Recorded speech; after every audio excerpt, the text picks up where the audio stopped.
নমস্কার বন্ধুরা, rasona.a.taste.of.home আপনাদের স্বাগত। আমার আজকের রেসিপি চটপট বাড়িতে কিভাবে খোয়া ক্ষীর বানানো যায়। তো বন্ধুরা চলুন আমি খোয়া ক্ষীরটা বানিয়ে দেখাচ্ছি। এখানে একটা ননস্টিক প্যানে আমি 1 চা চামচ ঘি দিলাম। ঘিটা মেল্ট হতে দেব।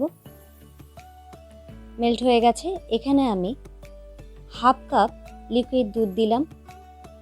গ্যাসটা কিন্তু লো টু মিডিয়াম ফ্লেমে রাখতে হবে। ঘিয়ের সাথে দুধটা ভালোভাবে মিশিয়ে দিতে হবে। দুধটা একটু ফুটে গেছে। এবার আমি ওই কাপ মেপেই 1 কাপ গুঁড়ো দুধ এতে দিয়ে দেবো। তবে একবারে একসাথে দেব না, আস্তে আস্তে করে মেশাবো। কন্টিনিউয়াসলি নাড়াতে হবে। পুরো দুধটাই আমি ঢেলে দিয়েছি। এবার ক্রমাগত নাড়াতে হবে যাতে প্যানের নিচে না লেগে যায়। এইভাবে ক্রমাগত স্প্যাচুলা দিয়ে নাড়তে নাড়তে আমি মিশ্রণটা ঘন করব।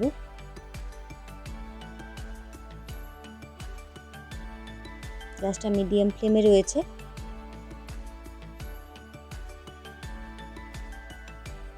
এইভাবে নাড়তে নাড়তে মিশ্রণটা দেখুন অনেকটা ঘন হয়ে এসেছে। এই অবস্থায় আমি গ্যাসটা একদম সিম করে দিয়েছি। আরও ভালো করে আমি নাড়ব যাতে একটু এর মধ্যে জলজলে ভাব না থাকে। খুব ভালোভাবে শুকনো করতে হবে এই মিশ্রণটা।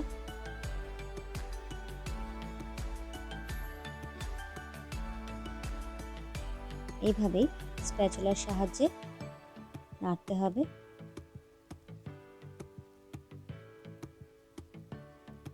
তৈরি হয়ে গেছে আমার খোয়া ক্ষীর। তাহলে বন্ধুরা দেখলেন তো চটপট কিভাবে বাড়িতে খোয়া ক্ষীর বানিয়ে ফেললাম।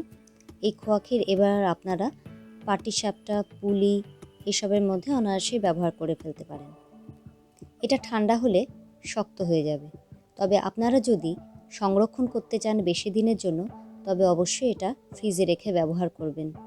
তাহলে বন্ধুরা আশা করি আপনাদের ভালো লেগেছে ভিডিওটি, এবং ভালো লেগে থাকলে অবশ্যই লাইক করে আমাকে সাপোর্ট করবেন।